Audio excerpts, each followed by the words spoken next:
इस वीडियो के अंदर हम बात करेंगे प्लांट मूवमेंट्स के बारे में। ये टॉपिक है कुछ स्टूडेंट को थोड़ा सा मुश्किल लगता है, वैसे मुश्किल है तो नहीं, लेकिन इसके जो सब टाइप्स हैं ना उसके अंदर इंटरमिंगलिंग हो जाती है कि स्टूडेंट को डिफ्रेंशिएट करना उनके लिए थोड़ा सा मुश्किल हो जाता है। और बुक के अंदर भी इसके अंदर जो वर्डिंग है, जो इसकी क्लासिफिकेशन सब कैटेगरीज बनाई गई उसके अंदर भी कन्फ्यूजन है, तो स्टूडेंट जो है ना उसको लेके थोड़ा सा कंफ्यूज हो जाते हैं। तो कोशिश करेंगे हम इसको कन्फ्यूजन को दूर करने की इस वीडियो के अंदर। सबसे पहले प्लांट मूवमेंट्स की दो कैटेगरी हैं। एक को बोलते हैं हाइग्रोस्कोपिक मूवमेंट। ये जो मूवमेंट हैं ये प्लांट के डेड पार्ट्स के अंदर होंगी, अगर सिंपली बात करें टू दी पॉइंट। और वाइटल मूवमेंट जो हैं वो लिविंग पोर्शन जो होगा प्लांट का, जो लिविंग प्लांट है वो वाइटल मूवमेंट उसको कैटेगरी में शामिल करते हैं, हाइग्रोस्कोपिक नॉन लिविंग में। अब नॉन लिविंग में मूवमेंट कैसे हो सकती है, तो इसके लिए एक एग्जांपल है, जैसे ब्रायोफाइट्स के अंदर या फंस होती हैं कुछ, उनके अंदर मोस्टली जो एंजियोस्पर्म है उनका सीड डिस्पर्सल के अंदर भी ये मूवमेंट होती है कि डेड पार्ट से मुराद ये है कि प्लांट का कोई भी पार्ट जहाँ पे सीड बनते हैं या जहाँ पे स्पोर बन रही हो। ये जो डायग्राम सामने दिखाई गई है ये वाली, ये है एक स्पोरेंजियम की डायग्राम है, जिसके तरफ ये वाले जो सेल्स हैं इनको बोलते हैं स्टोमियम सेल्स। अब जब इन्होंने स्पोर्स को डिस्पर्स करना होता है, ये स्पोर्स हैं ये डिस्पर्स हो रहे हैं, तो इसके जो स्टोमियम सेल्स हैं इनकी सेल वाल पहले श्रिंक हो जाती है। श्रिंक होने के बाद ये सारे प्लांट जो है ना, इसके सेल जो हैं वो क्या करेंगे, वाटर को एब्जॉर्ब करेंगे। वाटर एब्जॉर्ब होने की वजह से सेल वाल श्रिंक होकर वो ख़त्म हो जाती है। तो उसके बाद ये सेल के अंदर पानी एंटर होगा। पानी एंटर होने के बाद अब उसके अंदर प्रोटेक्शन के लिए सेल वाल तो नहीं है, तो सेल जो है वो ब्रस्ट कर जाएंगे। जैसे वो ब्रस्ट करेंगे वो पीछे की तरफ ये इस तरफ वो मूव करेगा पहले, तो जैसे कैटापुलेट काम करती है, जैसे गुलेल काम करती है, तो इस तरह से स्पोर्स को ये इस सिमत में दूर जो है वो फेंकता है। तो ये डेड पोर्शन के अंदर है। तो हमारा मेजर कंसर्न जो है वो हाइग्रोस्कोपिक नहीं बल्कि वाइटल मूवमेंट के बारे में है लिविंग प्लांट्स के अंदर। तो आगे फर्दर हम बात करेंगे वाइटल मूवमेंट की। इसको हम डिवाइड करते हैं मेजर कैटेगरीज, लोकोमोटरी मूवमेंट और मूवमेंट ऑफ कर्वेचर। दोनों में डिफरेंस है कि लोकोमोटरी में पूरे का पूरा ऑर्गेनिज्म यानी कि कंप्लीट प्लांट जिसको कह सकते हैं, या उसका एक सेल या उसका एक ऑर्गेनेली वो अपनी पोजीशन चेंज करेगा। लोकोमोशन से मुराद है कि वो स्टिल नहीं रहेगा बल्कि एक जगह से दूसरी जगह जाके शिफ्ट हो जाएगा, पोजीशन चेंज करेगा, उनको बोलते हैं लोकोमोटरी मूवमेंट्स। दूसरी है मूवमेंट ऑफ कर्वेचर। नाम से जाहिर है कि इसके अंदर प्लांट अपनी जगह पे स्टिल रहेगा, उसका कोई भी पार्ट किसी स्टिमुलस के तरफ या उससे अवे उसके कर्व एक बनेगी, उसका कोई ना कोई पार्ट जो है उससे अवे या उसकी सिमत में मूव करेगा। पूरे का पूरा प्लांट इसके अंदर मूव नहीं करेगा, इसलिए इसको कर्वेचर का नाम दिया गया है। तो ये मेजर डिफरेंस है इन दोनों के अंदर।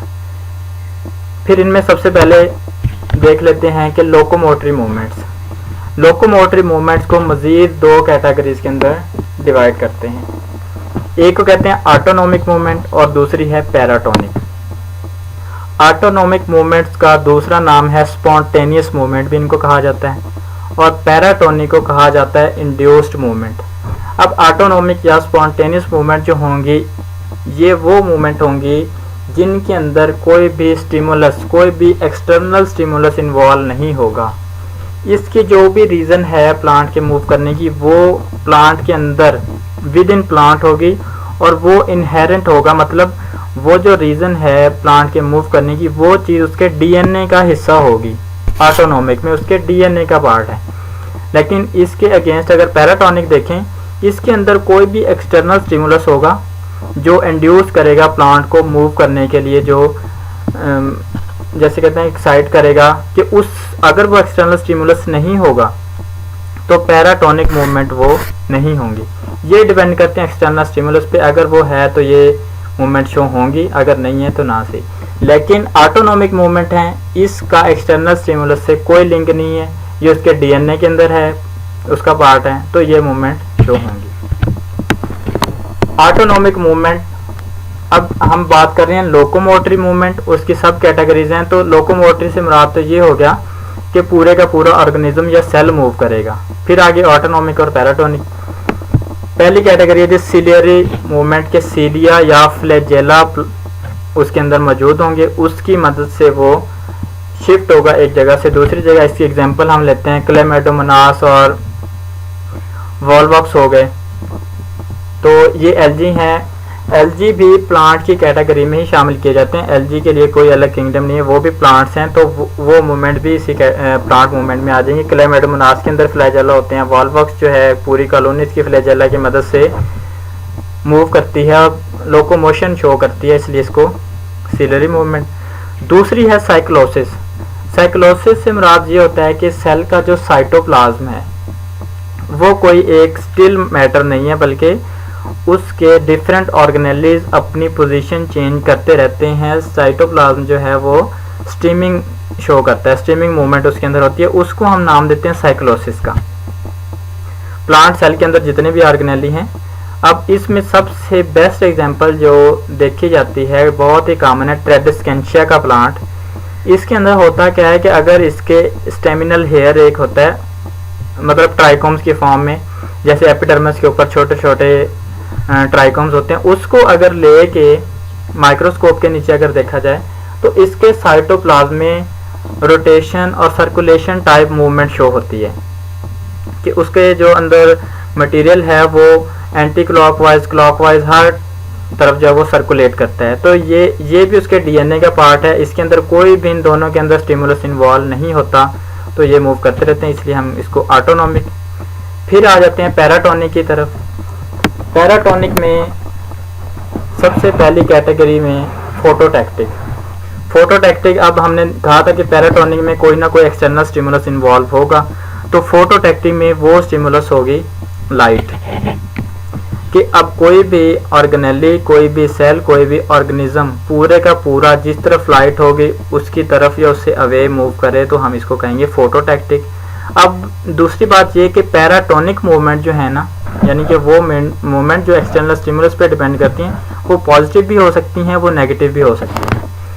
पॉजिटिव वो होंगी जो स्टिमुलस है उसी की तरफ अगर वो मूवमेंट शो करेगा तो वो पॉजिटिव होगी, अदरवाइज जो है अगर उससे अवे मूव करेगा उसको हम नेगेटिव कंसीडर करेंगे। फोटोटैक्टिक में ज़ूस्पोर और एल्गी, जिस तरफ लाइट ज़्यादा हो और फेंट लाइट हो ना, अगर इस पर एक्सपेरिमेंट भी परफॉर्म किया गया कि अगर जिस तरफ एक मध्यम सी लाइट हो और एक तरफ बिल्कुल अंधेरा हो, तो इसके ज़ूस्पोर और एल्गी जितने भी हैं वो उस मध्यम लाइट की तरफ आना शुरू हो जाते हैं। जैसे ही लाइट की इंटेंसिटी थोड़ी ज़्यादा हो तो वो उससे अवे भी मूव करते हैं। तो अब ये देखें कि क्योंकि पूरे का पूरा ऑर्गेनिज्म मूव कर रहा है, ठीक है, और स्टिमुलस जो है वो लाइट है, तो इसको हम पैराटोनिक कैटेगरी में फोटोटैक्टिक मूवमेंट लेते हैं, और ये लोकोमोटरी भी है। दूसरी होगी कीमोटैक्टिक मूवमेंट। कीमोटैक्टिक मूवमेंट में ब्रायोफाइट्स के अंदर जो फर्टिलाइजेशन का प्रोसेस है, उनके अंदर जो मेल गैमेट्स होते हैं, इनको एंथ्रोजाइड बोलते हैं, वो एंथ्रोजाइड मूव करते हैं फीमेल गैमेट यानी कि एग की तरफ फर्टिलाइजेशन के लिए। तो वो जो एग है, इनकी आर्चोगोनिया है, वो केमिकल रिलीज करती है। अब वो जो केमिकल हैं वो एक स्टिमुलस के तौर पे काम करेंगे, तो इंड्यूस करेंगे एंथ्रोजाइड को उस तरफ मूव करने की। अब हम यहाँ पे एंथ्रोजाइड को एक पूरे सेल के तौर पे ले रहे हैं कि पूरा सेल जो है वो अपनी पोजीशन भी चेंज कर रहा है, तो ये कीमोटैक्टिक मूवमेंट। थर्ड नंबर पे आ गया लास्ट थर्मोटैक्टिक मूवमेंट। थर्मोटैक्टिक में क्या है कि वो स्टिमुलस जो है, थर्मस मीन टेम्परेचर होगा। इसमें एक्सपेरिमेंट किया गया कि क्लेमेडोमोनास जो है उसको अगर पहले एक डिस्पर्स कर दिया जाए कि एक सिलेंडर उसके अंदर बेकर के अंदर क्लेमेडोमोनास को ले लिया जाए और उसके एक साइड पे उसको हीट दे के गर्म किया जाए, तो क्लेमेडोमोनास जो है वो गर्म पानी की तरफ मूव करना शुरू हो जाता है। अगर जैसे ही उसका टेम्परेचर के लिमिट से ज़्यादा क्रॉस करता है तो वो उससे अवे भी मूव करता है। तो इससे ये जाहिर होता है कि क्लेमेडोमोनास जो है वो थर्मोटैक्टिक मूवमेंट शो कर रहा है। सेकंड नंबर पे आ जाती हैं मूवमेंट ऑफ कर्वेचर। वो लोकोमोटरी में पूरे का पूरा ऑर्गेनिज्म, पूरे का पूरा सेल, पूरे का पूरा ऑर्गेनेली मूव कर रहा था, लेकिन मूवमेंट ऑफ कर्वेचर में प्लांट अपनी जगह पे स्टिल रहेगा, सिर्फ उसका कोई ना कोई पार्ट मूव करेगा जिसकी वजह से वो कर्व बनती है, तो इसको मूवमेंट ऑफ कर्वेचर। इसकी भी वैसे ही दो कैटेगरीज हैं, ऑटोनोमिक, पैराटोनिक, जैसे उसकी थी। ऑटोनोमिक सिंपली जो ऑटोनोमस होंगे, जो डीएनए का पार्ट होंगी। पैराटोनिक में एक्सटर्नल स्टिमुलस इन्वॉल्व होगा। ऑटोनोमिक की सब कैटेगरीज हैं वेरिएशन मूवमेंट और ग्रोथ मूवमेंट, और पैराटोनिक की सब कैटेगरीज आ गई ट्रॉपिक मूवमेंट और नास्टिक मूवमेंट। इसको हम बारी बारी दोनों को डिस्कस करते हैं। पहले ऑटोनोमिक। ऑटोनोमिक के अंदर देखा वेरिएशन मूवमेंट। अब वेरिएशन मूवमेंट में एक प्लांट है जिसको डेस्मोडियम बोलते हैं। डेस्मोडियम प्लांट क्या करता है कि ये जो उसके लोअर लीफ हैं, ये वाले लीफलेट, ये 180 डिग्री पे रोटेशन शो करते रहते हैं। मतलब कोई एक्सटर्नल स्टिमुलस नहीं है, कोई टच, कोई वो नहीं है। ये पहले ये लीफ जो है इस तरह से ऊपर की तरफ दोनों चले जाते हैं, फिर ये 90 के एंगल के इस तरह मूव करते हैं, और उसके बाद ये बिल्कुल नीचे की तरफ भी मूवमेंट शो करते हैं। तो 180 डिग्री पे ये रोटेट हर 5-10 सेकंड के बाद ये ऊपर नीचे फ्लैप होते रहते हैं। अब ये जो है इसके अंदर कोई स्टिमुलस नहीं है, ये नहीं है कि इसको टच करो तो ये ऐसे ये अपनी मूवमेंट शो करते रहते हैं चाहे कोई स्टिमुलस हो या ना हो। तो इस वजह से हम कह सकते हैं कि ये ऑटोनोमी के अंदर आ जाती है, इसके अंदर कोई एक्सटर्नल स्टिमुलस नहीं है। अब इसकी वजह क्या है? साइंटिस्ट के मुताबिक इसकी वजह ये भी हो सकती है कि जो प्लांट्स ऐसी मूवमेंट शो करते हैं, ऐसे आगे हम बात करेंगे, छुई मुई का जो पौधा है टच मी नॉट, वो भी उसको भी टच करने, लेकिन वो तो स्टिमुलस वाली है, वो दूसरी कैटेगरी में आएगा। लेकिन जो मूवमेंट ऐसी मूवमेंट शो करते हैं प्लांट, उसके पीछे जो रीज़न है वो है डिफेंस मैकेनिज्म, कि ये इनके अंदर एक अडाप्टेशन है हर्बीवोर्स को डेटर करने की, उनके खिलाफ जो एक अडाप्टेशन है ताकि ये उससे बच सकें, तो इसको एक अडाप्टेशन कंसिडर किया जाता है। इस वजह से डेस्मोडियम जो है इसको एक डांसिंग प्लांट का नाम भी दिया जाता है। डांसिंग यही है कि इसके लीफ जो है वो ऐसे मूवमेंट शो कर रहे हैं कि जैसे प्लांट एक डांस कर रहा हो। फिर आ जाती हैं ग्रोथ मूवमेंट। ग्रोथ मूवमेंट की सब कैटेगरीज हैं कि ये मूवमेंट सिंपली ग्रोथ की वजह से ग्रोथ करेगा प्लांट, उसमें जो एक तरह की मूवमेंट शो हो रही है। एपिनास्टी होगी। एपिनास्टी नाम से जाहिर है, एपी मीन ऊपर की तरफ, प्लांट का ऊपर वाला पार्ट ज़्यादा ग्रोथ शो करेगा as compare to lower part epinasty में। और हाइपोनास्टी बिल्कुल इसका अपोजिट है कि इसमें प्लांट का लोअर पार्ट ज़्यादा ग्रोथ शो करेगा as compare to upper part. इसके अंदर अगर देखा जाए एपिनास्टी में ऊपर वाला पार्ट ज़्यादा ग्रोथ शो करता है, तो जो बड ओपनिंग है, जो फूल खिलते हैं, फूल खिलने के पीछे अब फूल खिलता है तो वो एक मूवमेंट शो हो रही है, तो वो क्या होती है एपिनास्टी में कंसीडर, क्योंकि ऊपर वाला पार्ट ज़्यादा ग्रो करता है तो वो बड ओपन हो जाती है। इसके अपोजिट अगर बड जो है वो क्लोज है तो उसकी रीज़न है हाइपोनास्टी। ये अब लीफ की एग्जांपल शो की हुई है कि एपिनास्टी के अंदर ये देखें कि ऊपर वाले पार्ट में ग्रोथ ज़्यादा हुई तो प्लांट इस तरह से नीचे की तरफ कर्व हो गई, क्योंकि ऊपर वाला पार्ट ज़्यादा ग्रो कर रहा था। हाइपोनास्टी में क्या है, नीचे वाले पार्ट में ज़्यादा ग्रोथ हुई, ज़्यादा सेल्स बनी तो ऊपर की तरफ कर्व बन गई। तो ये दोनों में बेसिक डिफरेंस है। फ्लावर के अंदर भी यही केस होता है कि यहाँ पे ग्रोथ ज़्यादा होगी तो बड जो है वो क्लोज रहेगी, इसको ओपन नहीं होने देगा। एपिनास्टी केस में ये होगा, हाइपोनास्टी में बड जो है वो क्लोज रहेगी। एपिनास्टी में ऊपर वाले पार्ट में ज़्यादा ग्रोथ होती है तो फूल खिल जाता है। थर्ड नंबर पे आ जाती है नोटेशन। नोटेशन मूवमेंट भी ऑटोनोमिक के अंदर कंसीडर की जाती है, क्योंकि इसके अंदर भी कोई एक्सटर्नल स्टिमुलस नहीं है बिल्कुल भी। प्लांट कुछ वाइन्स होती हैं वो ऐसे जिग जैग मैनर में ना मूव करती हैं बगैर किसी स्पोर्ट के। वो जर्नल ऐसे भी उसको अगर ग्रो करने दिया जाए बगैर किसी स्पोर्ट के तो वो ऐसे मूव करती रहती हैं, या फिर कुछ ऐसे होती हैं कि वो सर्कुलर ऐसे मूव करती हैं। तो इसके अंदर भी ये होता है कि इसके डीएनए के अंदर ये चीज़ मौजूद है। अब है क्या, होता क्या है, ये नोटेशन कैसे होती है कि प्लांट के एक तरफ, ये अगर प्लांट का स्टेम है, उसके एक तरफ हार्मोन की कंसंट्रेशन ज़्यादा हो जाती है। जिस तरफ कंसंट्रेशन ज़्यादा होती है उस तरफ ग्रोथ ज़्यादा होगी, तो प्लांट का वो पार्ट ज़्यादा ग्रो करेगा इस तरह से, और ये वाला पार्ट जो है ना अपोजिट साइड, ये ग्रो नहीं करेगी। अब जब उसके बाद इस तरफ हार्मोन की कंसंट्रेशन ज़्यादा हो, ये पार्ट ज़्यादा ग्रो करेगा, दूसरा रह जाएगा, तो इस तरह से जिग जैग मैनर में वो मूव करता है। इस मूवमेंट को बोलते हैं नोटेशन। इसके अंदर कोई भी एक्सटर्नल स्टिमुलस इन्वॉल्व नहीं है।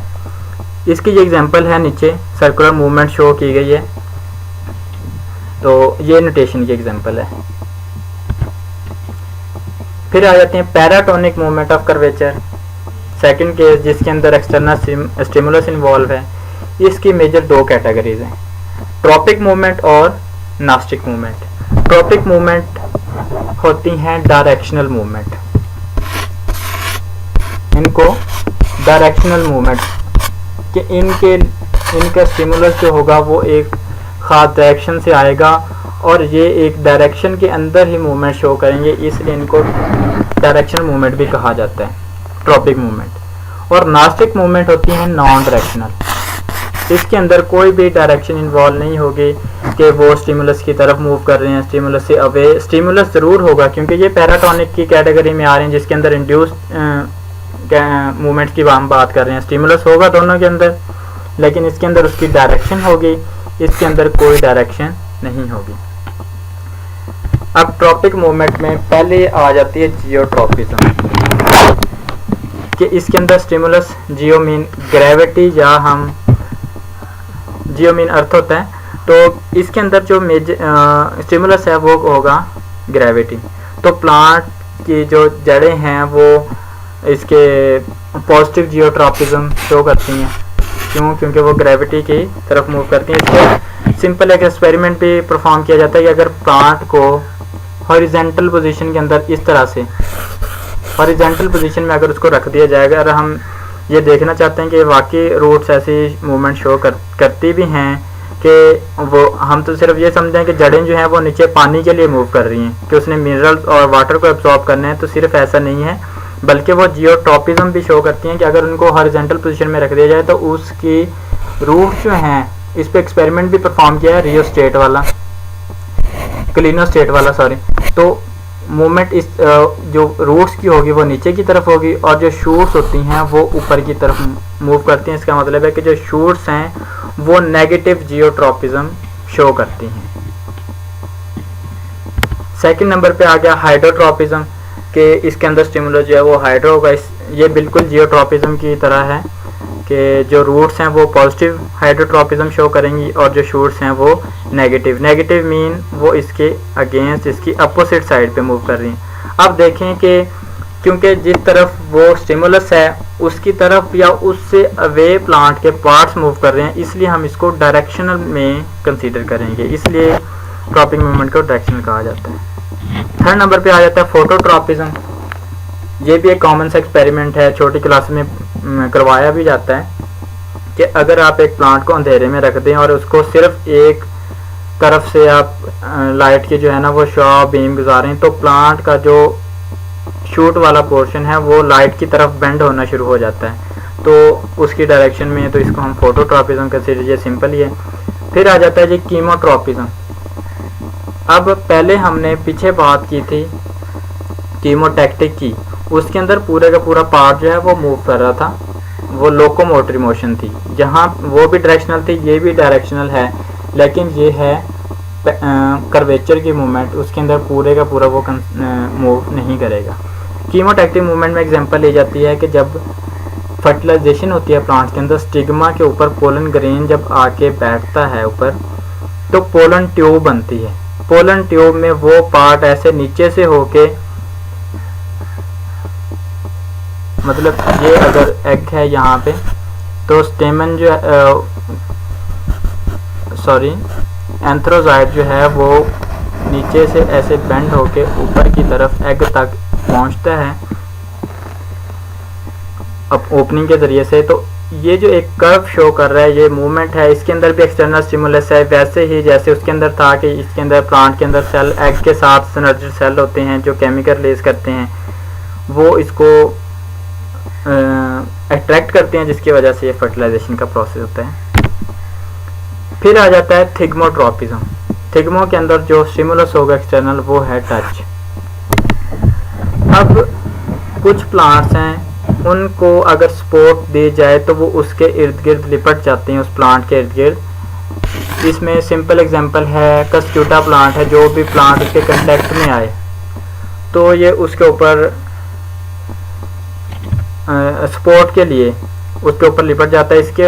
इसको कंफ्यूज नहीं करना पिछली जो एक मूवमेंट हमने पढ़ी है अभी नोटेशन के साथ। नोटेशन के अंदर कोई भी एक्सटर्नल स्टिमुलस नहीं है, उसके अंदर अगर वो टच का स्टिमुलस ना भी हो तो वो ऐसे ही सर्कुलर या जिगजैग मैनर में मूव करता है।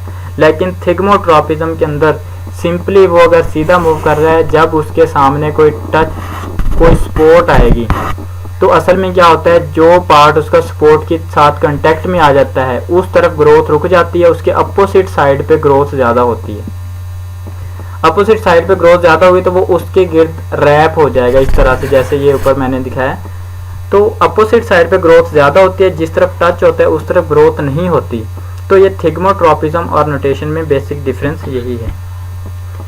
फिर आ जाते हैं पैराटोनिक मूवमेंट की दूसरी टाइप, जिसको हमने नास्टिक मूवमेंट कहा था। नास्टिक मूवमेंट की बात की थी कि ये नॉन डायरेक्शनल मूवमेंट है, इसके अंदर डायरेक्शन इन्वॉल्व नहीं है। पहली इसकी कैटेगरी आ गई निक्टिनास्टिक मूवमेंट भी कहते हैं, इसको स्लीप मूवमेंट भी बोलते हैं, कि जितने भी प्लांट्स हैं वो अक्सर शाम के टाइम उनके लीव जो हैं वो स्लीपिंग स्टेट में चले जाते हैं, वो मुरझा जाते हैं और सुबह होती है तो वो फ्रेश और इरेक्ट होते हैं लीव्स। तो असल में होता क्या है, उसके जो लीफ पेटियोल है इसके बेस में एक पोर्शन होता है जिसको पल्वाइनस बोलते हैं। तो रात के टाइम इससे वाटर जो है वो एक्सक्रेट हो जाता है, दिन के टाइम इसके अंदर दोबारा वाटर एंटर हो तो ये इरेक्ट हो जाता है। तो इसके अंदर कोई इंडक्शन है, आप देखें कि टाइम चेंज होता है, जैसे रात के टाइम दिन के टाइम। तो स्टिमुलस एक्सटर्नल स्टिमुलस ज़रूर है, इसलिए इसको पैराटोनिक कंसीडर करेंगे। तो ये कन्वेंशनली इसका नाम दिया गया स्लीप मूवमेंट के, जैसे क्योंकि ये ऐसे टाइम पे शो करें जैसे रात का टाइम हुआ तो ये लीव्स को लोअर कर लेते हैं, दिन के टाइम ये दोबारा से अपनी ओरिजिनल पोजीशन के अंदर आ जाते हैं, इसलिए इसको स्लीप मूवमेंट का नाम दिया गया है। तो ये नॉन डायरेक्शनल है, इसकी कोई डायरेक्शन नहीं है कि स्टिमुलस है ज़रूर, लेकिन स्टिमुलस की कोई डायरेक्शन नहीं है कि किस सीमा से स्टिमुलस था, इसने लीव्स लोअर करने हैं और दिन के वक्त जो है ऊपर कर लेने हैं, नीचे करने ऊपर करने हैं। स्टिमुलस ज़रूर है लेकिन उसकी कोई डायरेक्शन नहीं है, इसलिए इसको नास्टिक मूवमेंट में रखा गया है। सेकंड हो गया सिज्मोनास्टिक या हेप्टोनास्टिक। हेप्टो सिज्मो का वर्ड यूज होता है टच के लिए। नॉन डायरेक्शनल मूवमेंट जो टच स्टिमुलस के थ्रू होती हैं उनको हम क्या कहेंगे, सिज्मोनास्टिक। अब सिज्मोनास्टिक में एग्जांपल हम बात करेंगे तो वही पौधा आ जाएगा जो मैंने अभी बात की, touch me not. Touch me not को जैसे ही टच करते हैं तो उसके लीव्स बंद हो जाते हैं, क्लोज हो जाते हैं, और 10 मिनट के अंदर 10 मिनट का अगर वक्फा उसको दिया जाए तो वो दोबारा से लीफ ओपन हो जाते हैं। ये भी एक अडाप्टेशन है प्लांट के अंदर हर्बीवोर्स को उससे बचने के लिए, अपने आप को बचाने के लिए ये एक। और ये भी है कि जितने भी जो हर्बीवोर्स हो जिनको नुकसान पहुंचाते हैं तो इस तरह की मूवमेंट को देख के, प्लांट की मूवमेंट को देख के वो डर भी जाते हैं, तो इस वजह से वो उनको नहीं खाते। तो इस तरह से वो उनके जो है ना प्लांट्स की ज़िंदगी बच भी जाती है, हम ये कह सकते हैं।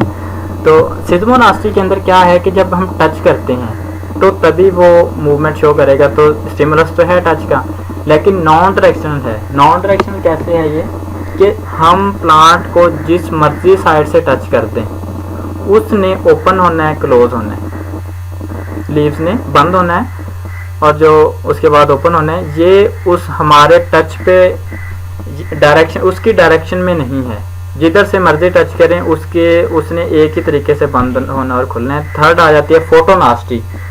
फोटोनास्टी के अंदर इसको फोटोटैक्टिक या फोटोट्रॉपिज्म से कंफ्यूज नहीं करना। फोटोनास्टिक जो है वो उसके अंदर स्टिमुलस जो है वो लाइट नहीं बल्कि लाइट का पीरियड है, यानी कि वो लाइट जो है वो कितनी देर के लिए है। फोटो पीरियड जो है वो हम कह सकते हैं इसका,